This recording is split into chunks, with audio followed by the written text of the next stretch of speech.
Señor es bueno.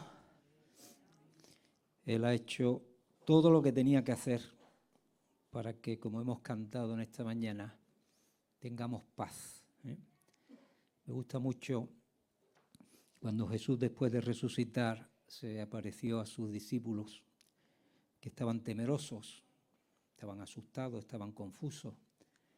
Le dijo: paz a vosotros. Aleluya. Así que en esta mañana necesitamos esa paz del Señor. Y Él está aquí, Él conoce, como hemos cantado también, Él mira dentro de mí. Y Él sabe cómo están las aguas en esta mañana. Si están tranquilas o están un poquito agitadas, pero Él es el Dios de paz. Y en esa confianza vamos a mirar en su palabra. ¿Amén? Así que ten paciencia conmigo. Y cuando diga algo que no te suene muy claro, pues di: Señor, voy ahora por el pastor Julio, o voy a preguntarle que me aclare un poco el concepto. Porque sabemos, ¿no?, que somos hombres y nos equivocamos, quizás no coordinamos bien. Pero sí que el Señor, mientras preparaba este mensaje, pues trajo paz a mi vida, porque hay días donde las aguas se agitan. Yo te quiero invitar que vengas conmigo al Evangelio de San Mateo. Vamos a leer varios textos, por si después no da tiempo a que lo apunte, al capítulo 26.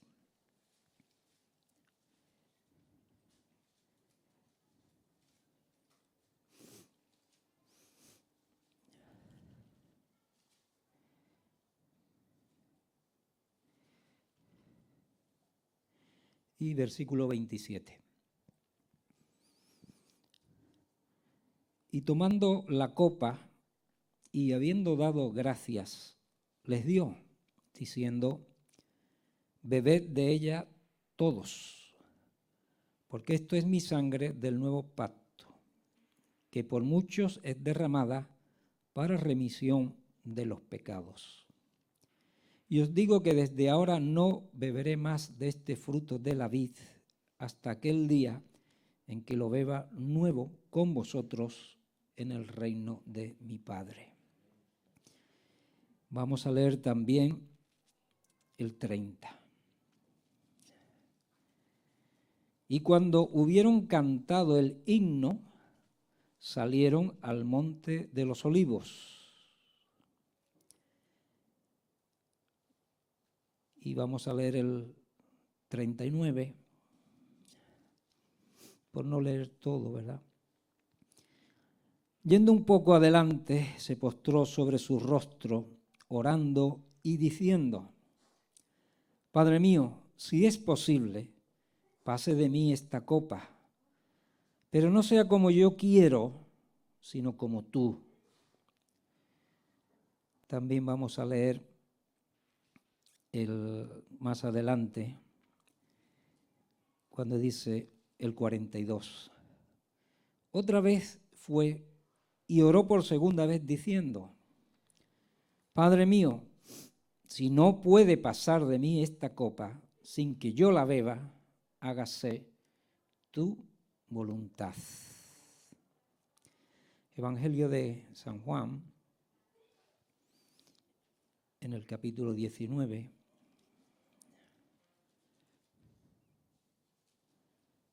Y versículo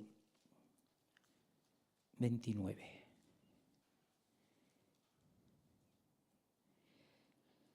Y estaba allí una vasija llena de vinagre. Entonces ellos empaparon en vinagre una esponja y poniéndola en un hisopo, se la acercaron a la boca. Cuando Jesús hubo tomado el vinagre, dijo: consumado es. Y habiendo inclinado la cabeza, entregó el espíritu. Y terminamos estas primeras lecturas en 1 Corintios, en el capítulo 5. Después explicaremos el contexto de Corintios y los otros también. Capítulo 5.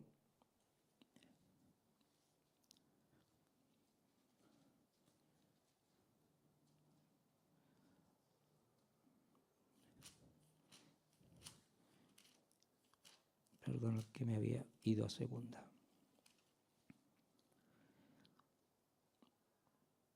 El versículo 7. Limpiaos, pues, de la vieja levadura, para que seáis nueva masa, sin levadura como sois. Porque nuestra Pascua, que es Cristo, ya fue sacrificada por nosotros. Amén. Gloria al Señor. Vamos a orar. Señor, en esta mañana te damos muchas gracias, Señor. Muchas gracias por un nuevo día que tú nos has traído en esta convocatoria, en esta asamblea que es tu iglesia. Gracias porque ese don de la fe nos ha impulsado a venir a darte a ti toda la gloria, toda la honra, toda la alabanza.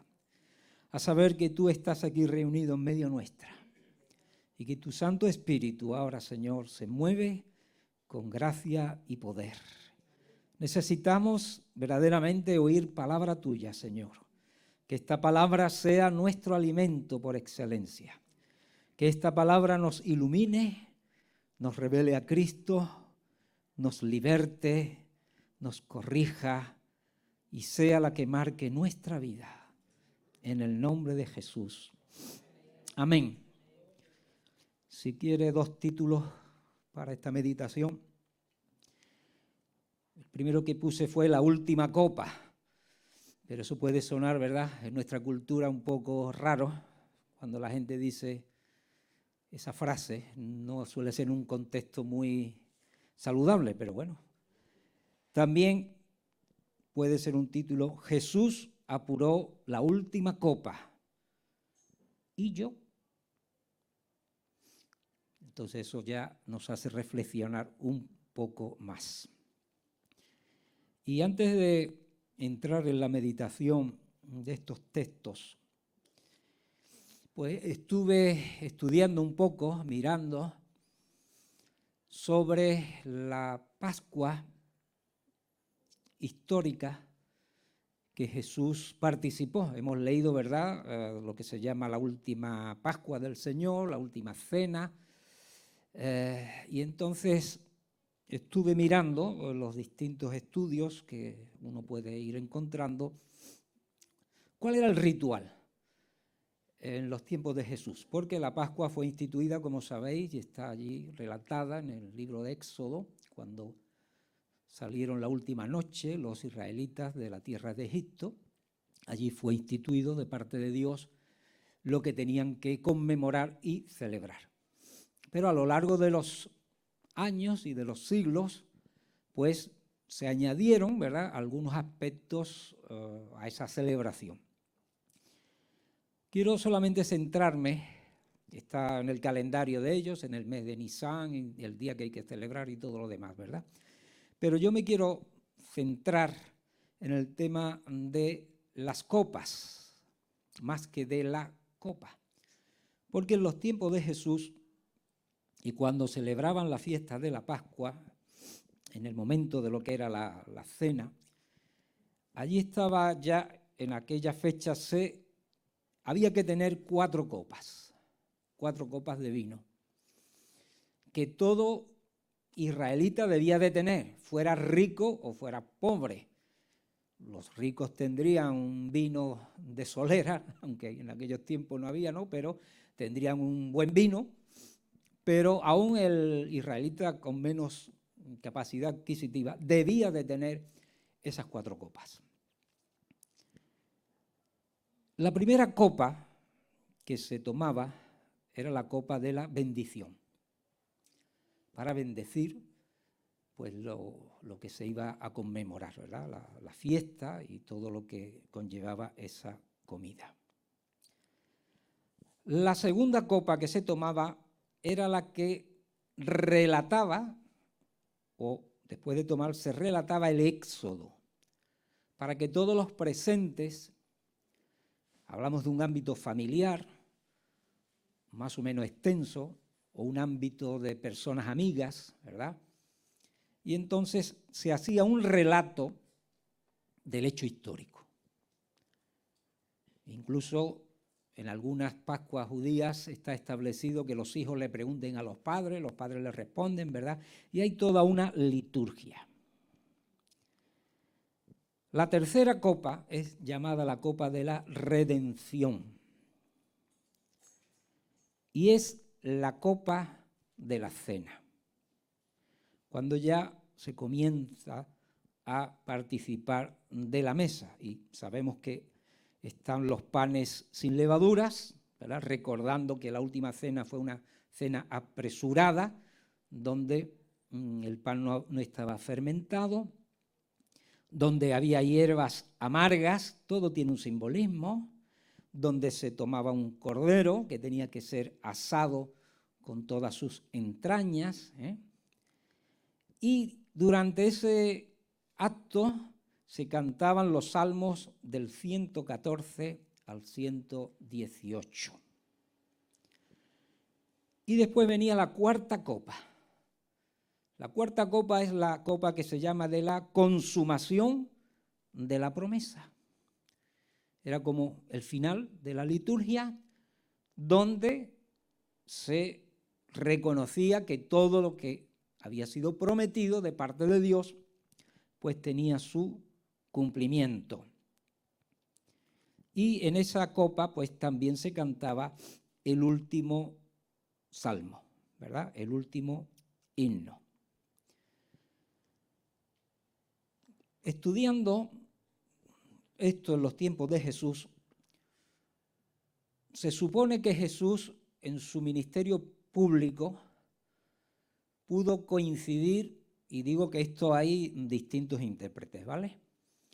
4 Pascuas, de las cuales dicen que él en Jerusalén estuvo en 3 de ellas.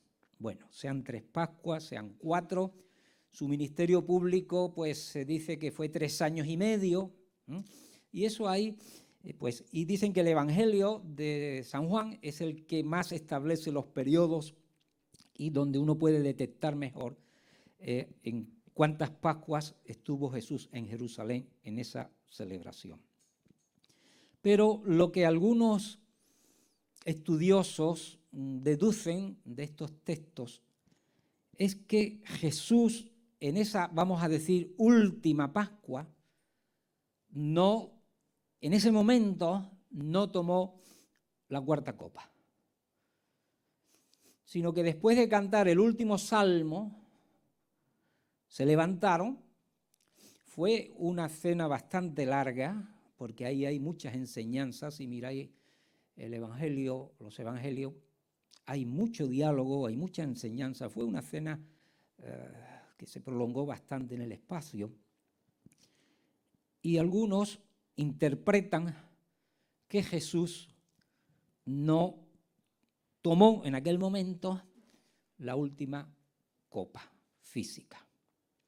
Cantaron el himno, había que haber tomado la última copa, pero él dice, se levantaron, bajaron, ¿verdad?, al torrente, bajaron desde la ciudad, bajaron la cuesta que lleva al torrente de Cedrón e inmediatamente encararon el monte de los Olivos, y antes en la parte baja de ese monte había el huerto de Getsemaní, donde había una prensa, donde allí pues las aceitunas se prensaban para obtener el aceite. Y era un sitio habitual donde Jesús solía ir a orar con los discípulos. Algunos interpretan, cuando digo algunos son de los nuestros, quiero decir que esto es una manera de enfocar ciertos aspectos, que en esa oración en el huerto de los Olivos, ¿por qué Jesús habló de la copa? La palabra cáliz, que aparece en las ciertas Biblias, cáliz se refiere a la copa. Y se interpreta como que él tenía que beber la cuarta copa. Porque, como hemos leído al final, él es nuestra Pascua. Y la Pascua tenía que terminar con la cuarta copa. Y en ese momento de angustia, de agonía, de temor, porque Jesús sabía que Él era la Pascua, Él era el Cordero, el vino simbolizaba su sangre, el pan su cuerpo que era destrozado y el Cordero Pascual sacrificado era Él. Y Él sabía lo que le iba a venir en las horas que tenía por delante.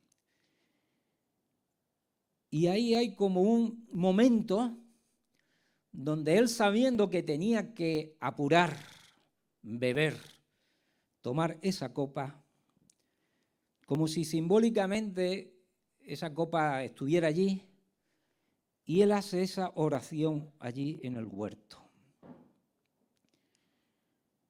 Y él dice, primeramente, si es posible. Sabemos que Jesús se ofreció libremente en la Trinidad, en ese diálogo que se entiende profético, ¿no? ¿Quién irá por nosotros, verdad? ¿Quién? Que Jesús se ofreció libre y voluntariamente a redimir y salvar a la humanidad que habíamos caído. Y él sabía desde el primer momento cuál iba a ser el final de su vida terrenal. Sabemos, como dice la Escritura, que él dejó su gloria, se hizo hombre, se hizo siervo, hombre humilde, hombre pobre, se anonadó a sí mismo y todo lo que representó para él su humanidad. Pero el fin y del propósito por el cual él se hizo hombre era que tenía que morir por la humanidad.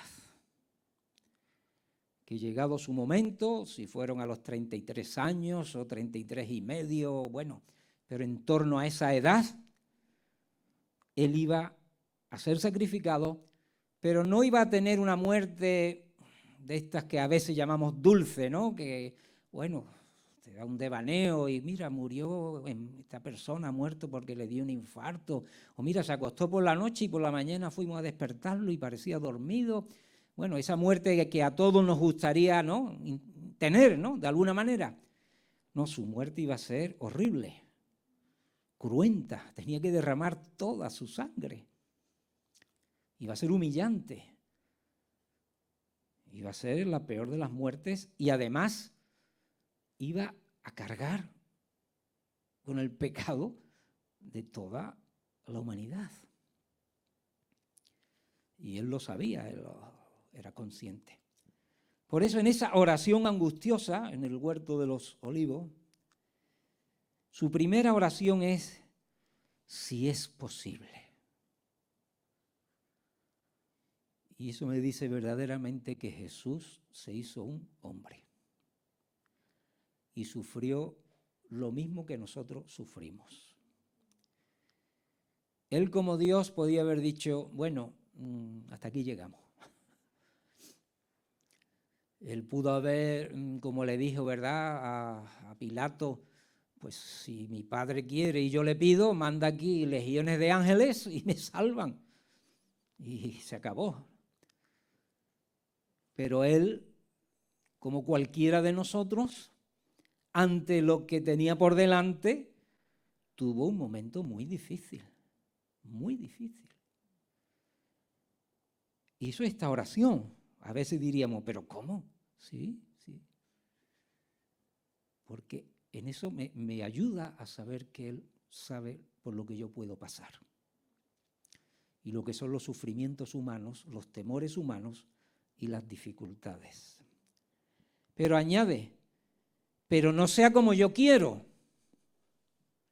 ¿A cuántos de nosotros no nos gustaría no tener que sufrir ciertas situaciones, verdad? A mí. No me gustaría haber pasado por lo que he pasado, en absoluto, o por lo que esté pasando. No, no me gustaría. Me gustaría que Dios hiciera flash y todo terminase. Dice, pero no sea como yo quiero, sino como tú.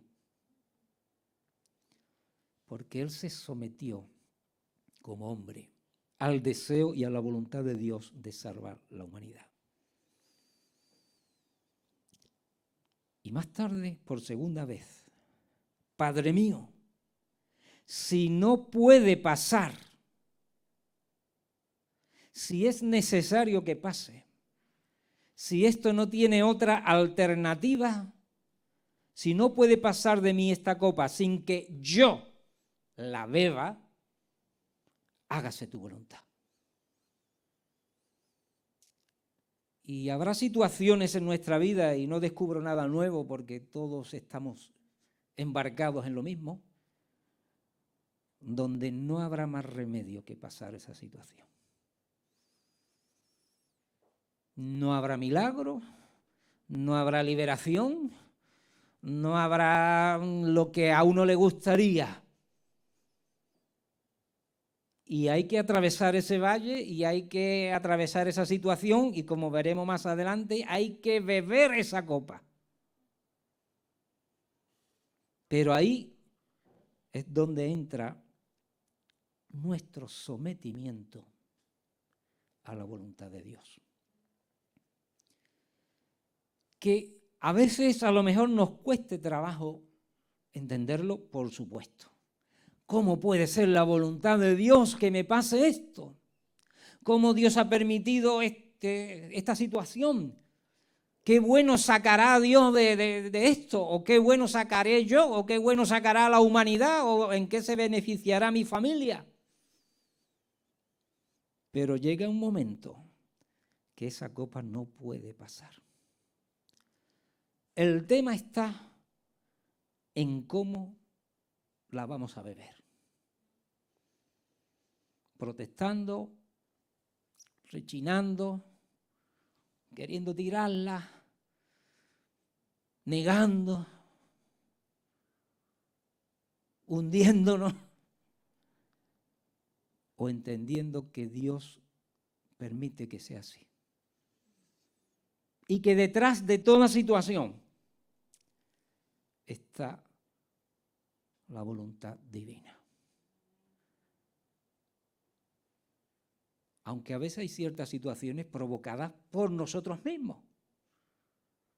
Pero si sometemos nuestra voluntad al Señor, Dios, no te digo que te va a mandar un ángel, pero Dios sí va a mandar la ayuda que necesitemos. A lo mejor te manda un ángel y no lo ves, porque es un amigo, es un hermano, es un familiar, es un profesional que te está ayudando a pasar el trago. Jesús fue consolado por ángeles. Y salió ya de esa oración cuando ya él veía venir las luces y venir los soldados y toda la parafernalia. Dijo, en pie, ya están aquí. Y desde ese instante vemos a un Jesús dueño de la situación. Totalmente dueño. Y lo primero que hace es demostrar su poder cuando dice, ¿a quién buscáis? A Jesús de Nazaret. Dice, yo soy. Y cayeron en tierra. Para que se supiera que no iba a ir preso por la fuerza de ellos, sino por su voluntad. Y nosotros también tenemos que saber pasar situaciones, no porque la situación no tengo más remedio, me domina y ya está, no. Sino que aunque sea un momento difícil, peligroso, angustioso, yo estoy dominando la situación. Aleluya. Él pudo era Dios y podía no solamente que se hubieran caído, sino que se hubieran muerto en aquel instante. Así que vemos que después de ese momento difícil, ese momento de aceptación, Él tomó control de la situación. Y eso es lo que yo le pido al Señor en mis momentos malos. Que no me controle a mí la angustia que hay a mi alrededor, el temor, la violencia, la presión, sino que yo sea dueño de esa situación. Aleluya. Aunque a los ojos del mundo Jesús fue crucificado en debilidad, en humillación. Y la gente decía, si eres hijo de Dios, bájate de la cruz. Mira, mira, está llamando a Elías. Si su padre fuera Dios, le estaría ayudando. Pero Jesús era dueño de aquella situación. Aleluya. Y ahí es donde yo deseo para mi vida y para vosotros que nosotros seamos el dueño de la situación. No con nuestro poder, porque nuestro poder tiene un límite. Nadie se crea que yo lo voy a dominar todo. No, no, no. Todos tenemos el punto máximo y a partir de ahí caeríamos rodando. Pero ahí es donde el Señor nos da la victoria. ¿Amén? ¿Por qué? Porque aceptamos la situación en su voluntad. En su voluntad, en su autoridad. También hay intérpretes bíblicos que dicen que momentos antes de morir Jesús, cuando él dice, porque primero le ofrecieron una droga y él la rechazó, porque aún dentro de la crueldad romana tenían un puntito de misericordia y drogaban al crucificado, o medio lo drogaban.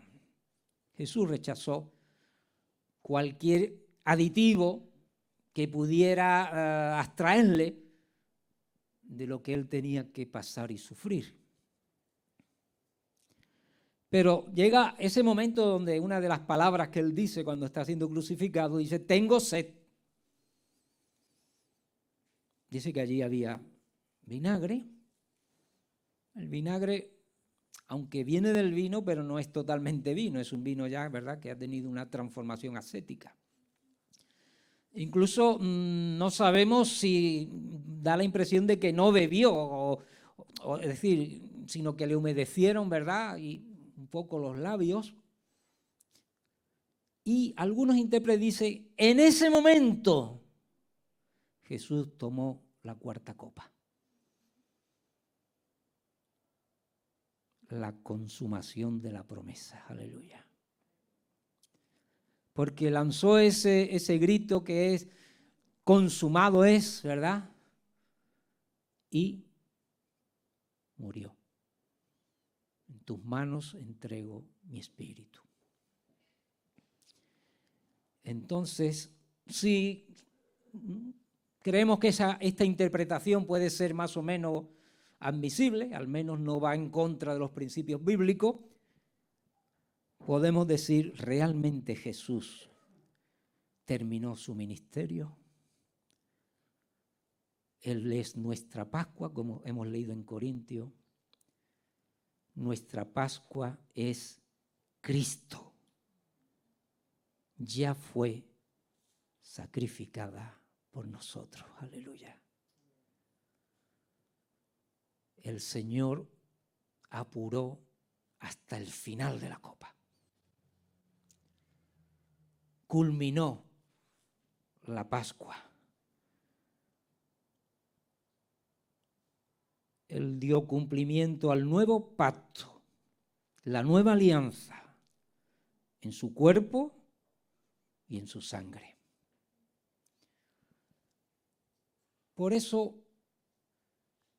en la iglesia hoy, y los creyentes, ya no hay que celebrar la Pascua como la celebra el pueblo judío. El pueblo judío sigue celebrando la Pascua y a veces introduce ciertas modificaciones, ¿verdad?, o ciertos ritos, porque han pasado varios siglos, pero nosotros sabemos que ya Cristo es nuestra Pascua.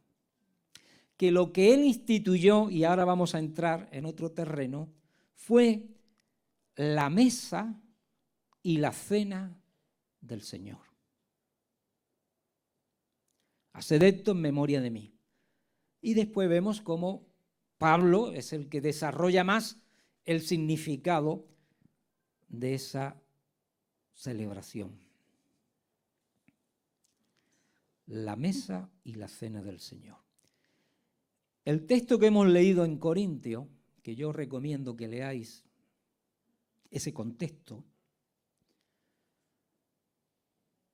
está escrito porque en Corinto habían desvirtuado lo que era la mesa y la cena. Y quiero que tengamos los dos conceptos. La mesa, que es donde todos se sientan y se apoyan, y está lo que hay sobre esa mesa, y después la cena. Pablo le está diciendo a los corintios que no pueden permitir que en la mesa, en el ámbito de la comunión, en la mesa nos vemos, porque yo ahora mismo os veo a vosotros, pero no sé en qué estado estáis vosotros. Yo puedo decir, aquí está la iglesia que se reúne en Huerta del Obispo 15, o parte de esta congregación. Quizás sí conozca algo de la vida de alguno de vosotros, igual que de la mía, podéis conocer los demás, pero yo no sé exactamente cómo estáis. Yo no digo que haya, pero pudiera haber hipocresía. Una vida que a los ojos de los demás parece un creyente normal, que lucha contra el pecado, que está santificándose, que está entregando su vida al servicio del Evangelio sin ser perfecto, pero a lo mejor resulta que lleva lo que se suele llamar una doble vida. Por eso dice Pablo, no se puede estar en la mesa del Señor y en la mesa de los ídolos. No se puede participar de la mesa del Señor y de los sacrificados de los ídolos. Y tiene que recordarles que hay que santificar, que hay que quitar la vieja levadura, que el pan histórico era un pan sin levadura y que en la Pascua judía había unos días previos para limpiar toda la casa de la vieja levadura. Era como renovar el pan o renovar el alimento. Nosotros tiramos el pan duro o el pan que se ha puesto verde, ¿no? Entonces dice, limpiaos de la vieja levadura. ¿Por qué dice esto? Porque en la mesa se estaban sentando creyentes no santificados. ¿Por qué? ¿Y cómo lo sabían? Porque era tan notable el pecado que ya entraba por los ojos. Algunos vivían en adulterio, otros en fornicación, algunos incluso después iban al templo de no sé quién, y otros se emborrachaban, incluso se permitía el lujo de venir borracho a la iglesia. Y hay todo el mundo allí sentado. Y dice Pablo, ¿cómo? ¿Cómo? Vamos a celebrar nuestra Pascua, la nuestra, no ya la de Israel, la nuestra, que es Cristo, sin santidad, sin limpieza. Es más, llega a decir, quitad a eso de la mesa y ni comáis ni bebáis con ellos, porque si no se limpian, no deben de estar sentados a esta mesa. Así que la mesa del Señor es más serio de lo que a veces algunos piensan. Judas no acabó la mesa del Señor. Jesús le dijo, lo que vas a hacer, hazlo ya, hazlo pronto. Los demás pensaron, le habrá dado un recado, tendrá que ir a hacer unas compras de última hora. Hay que limpiar la vieja masa, la levadura, el pecado no pueden estar sobre la mesa del Señor. Amén. Oh, es que esta iglesia es muy rígida. Es que los ministerios, es que el pastor, oh, es que hay que ver, que falta de amor. No, llega un momento que hay que decirle quizás a una persona, oiga usted, si usted quiere seguir llevando esa práctica pecaminosa, aquí no se va a sentar con nosotros. Aquí no hay sitio para usted. Porque esta mesa, lo menos que hay que hacer es limpiarse. Usted no se quiere limpiar. Usted quiere traer el pan duro. No. Nuestra Pascua, que es Cristo, también pide limpieza. Pero, ¿y qué hacemos con los pecados ocultos? Los que solamente lo sabe quien lo está practicando, y el Señor. Para eso están las cenas del Señor. Pruébese cada uno a sí mismo. Porque juicio come y bebe para sí. Es posible que en la mesa que nosotros participamos, pues se cuele alguno. Yo no, a menos que tenga un espíritu de discernimiento o lo haya visto por la calle o me lo hayan contado testigos fiables y yo lo haya constatado. Pero al Señor nadie engaña, aleluya. Pruébese cada uno a sí mismo y coma y beba así de esa copa. Porque juicio come y bebe para sí. Por eso en la mesa del Señor, podríamos decir, hay dos filtros. El que es visible, donde el pecado no debe sentarse a la mesa, o el pecador o la pecadora, y el otro que es ya saber que Dios te está viendo y conoce dónde van tus pasos y sabe por dónde te mueves o qué actitud estás manteniendo en la vida. Porque a Dios no le gusta que las cosas santas se contaminen, aleluya. Y nosotros limpiar no podemos limpiarnos siempre, hermano. Dice que la sangre de Jesús limpia todo pecado, ¿verdad? Arrepentimiento, deseo del corazón, búsqueda de Dios, reconocimiento de nuestra vida. Bueno, Dios está ahí. Dios perdona al pecador arrepentido. Dios te da fuerza si tienes que abandonar una actitud de pecado. Si estás metido en una situación que no es del Señor y tienes graves problemas para salir de ella, pues Dios te va a dar la fuerza. Y si no, tendrás que tomarte esa copa y sufrir lo que represente esa decisión, porque Dios te dice, tienes que tomarte esta copa. Está delante de ti. Si quieres agradarme, tienes que tomar esta copa. ¿Qué vamos a hacer? En 1 Corintios 10, 21, un texto más. No podéis beber la copa del Señor y la copa de los demonios. No podéis participar de la mesa del Señor y de la mesa de los demonios. Está claro. No podemos, no debemos, y que no sea el Señor el que nos diga, sal de mi mesa, porque Él puede hacerlo. A veces nosotros queremos ser más buenos que el Señor, pero es una debilidad cuando el pecado se pasa, ¿verdad? Cuando nosotros somos más misericordiosos que Dios. No, hombre, no, ya cambiará. Todos somos pecadores. En el fondo, trata de justificarte a ti mismo por si algún día tú haces algo. No. No podemos, no debemos.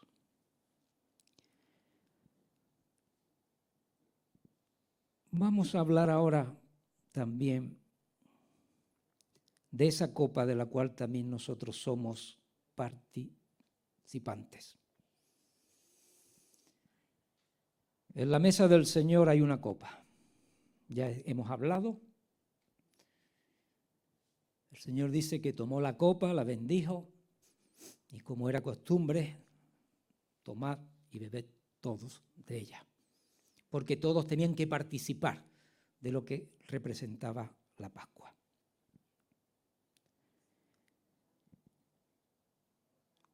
En el Evangelio de Juan, en el capítulo 18 y versículo 11, parte de ese texto dice Jesús: la copa que el Padre me ha dado, ¿no la he de beber? ¿Qué representa para ti y para mí?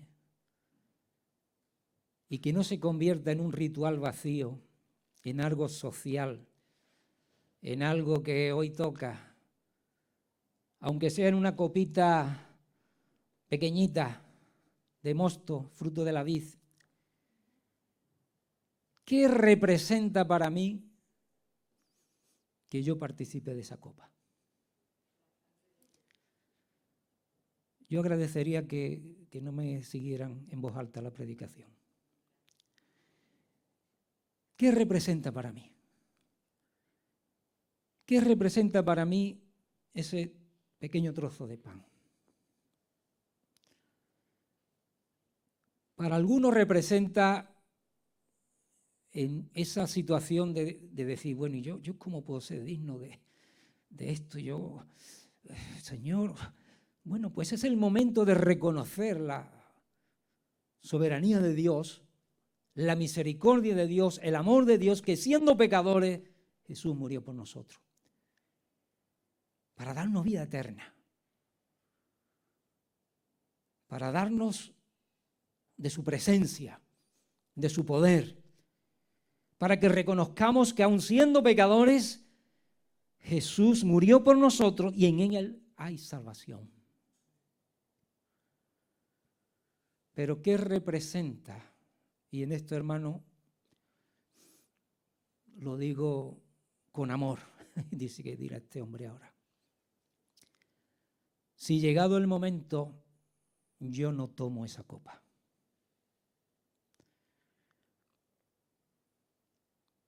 Porque la Escritura no dice que dejes de tomar la copa y el pan. Dice cómo no debes tomarla. Y nos da la solución a que podamos tomarla. Examínese cada uno a sí mismo. Reconcíliese con Dios, reconcíliese con alguien. Si tengo un problema con alguna persona, si tengo un problema de cualquier tipo, es el momento. Por eso da un espacio de tiempo para que pongamos en orden las cosas y quitemos la levadura. Pero la solución no es dejar de tomar. Al menos es mi interpretación. Porque es como si la persona dijera, es que como no estoy bien delante de Dios, no puedo tomarla. Entonces la pregunta mía es, ¿y si en ese momento te mueres, a dónde vas? Si no estás bien delante de Dios, ponte bien. En todo tiempo, ¿cómo deben de ser nuestros vestidos? Ahí sí permito que alguien me lo diga. Blanco. En todo tiempo.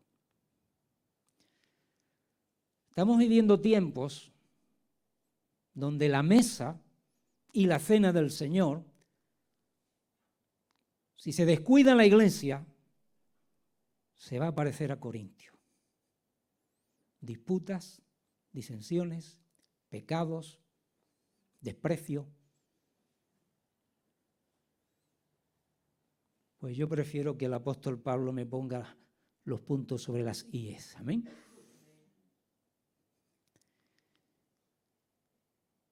Sin santidad nadie verá al Señor. Y no da, ese texto bíblico no da opciones. Oye, es que Dios pone las cosas muy difíciles.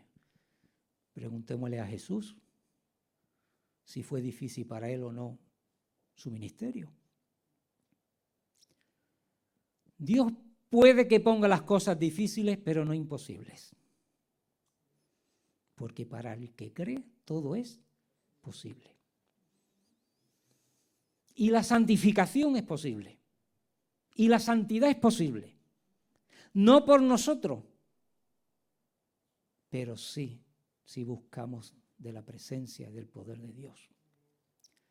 Si no, ¿para qué ese texto que dice somos más que vencedores? Así, hermano, la copa que tengo delante no la he de beber.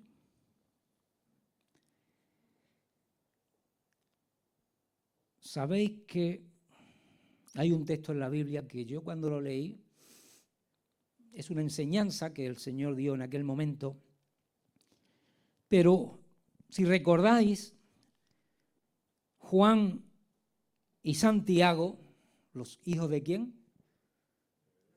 De Zebedeo, con un sobrenombre que les llamaban ¿cómo? Los hijos del trueno, muy dados, muy vehementes para algunas cosas. Hubo un momento en que a nivel personal, pero también mandando a mamá, querían que Jesús, cuando viniera en su reino, uno estuviera sentado a su derecha y el otro a su izquierda. Bueno, no eran perfectos, lógicamente, todavía no habían sido llenos del Espíritu Santo a tope, y por la razón que fuera, pues mira, querían posiciones, vamos a decir, de privilegio, ¿no? ¿Y Jesús qué les dice? ¿Podréis beber de la copa que yo voy a beber y ser bautizados del bautismo que yo voy a ser bautizado? Y ellos dijeron, podemos. Dice Jesús, vale. Verdaderamente vais a beber y vais a ser bautizados, y está hablando de un bautismo de sufrimiento y de muerte. Dice, pero amigo, mi derecha o mi izquierda, eso no corresponde al Padre solamente si es que va a haber ese momento. Y yo quiero terminar diciendo, hermanos, si nosotros podremos beber la copa que nos toque. Yo te aseguro que hay momentos donde dice la Escritura, mi copa está rebosando. Es la copa de bendición. Aleluya. Más. Oh, por aquí. Rebosa mi copa. Oh, aleluya. Bendiciones. Pero un día la copa está llena. Esto tiene otro color, ¿no? ¡Wow! Uy, Dios mío, ¿qué me estás dando a beber? Esto, yo no voy a poder con esto. Esto es muy duro. Esta copa, ¿eres tú el que ha llenado esto o me lo ha llenado otro? Y Dios dice, también tienes que beber esta copa. La que te toca beber. Podremos orar, Señor, si es posible que no la beba. Pero, Señor, si hay que beberla, que se haga tu voluntad.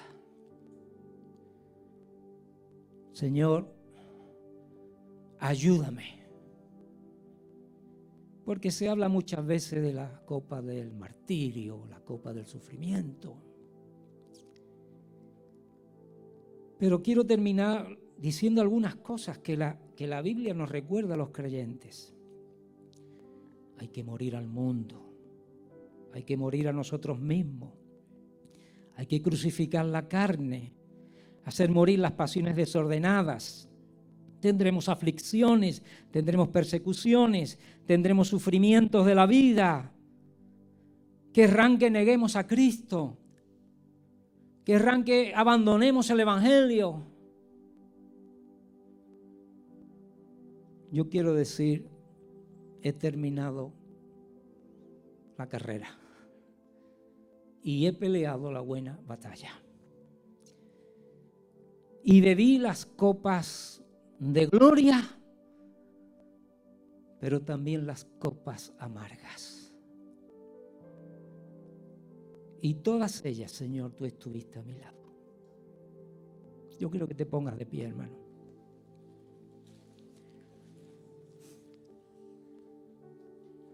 ¿Sabe una cosa? Realmente, cuando estemos con el Señor, en esas bodas del Cordero, habrá unas copas que nos estén esperando. Será la copa de la victoria, de la fiesta, del gozo, del buen camino. Jesús dijo que no bebería hasta estar en el reino con nosotros. Y yo quiero beber esa copa. ¿Y tú? Aleluya. Yo quiero beber ese vino nuevo, esa celebración. Allí no habrá nada que impida, porque será una mesa santa, santa, santa. Y los que estemos allí tendremos vestiduras santas. No por nuestros méritos, sino yo diría por la fe que el Señor nos ha dado durante nuestra vida. Padre, en esta mañana te damos gracias y bendecimos tu nombre. Gracias porque verdaderamente, Jesús, tú tomaste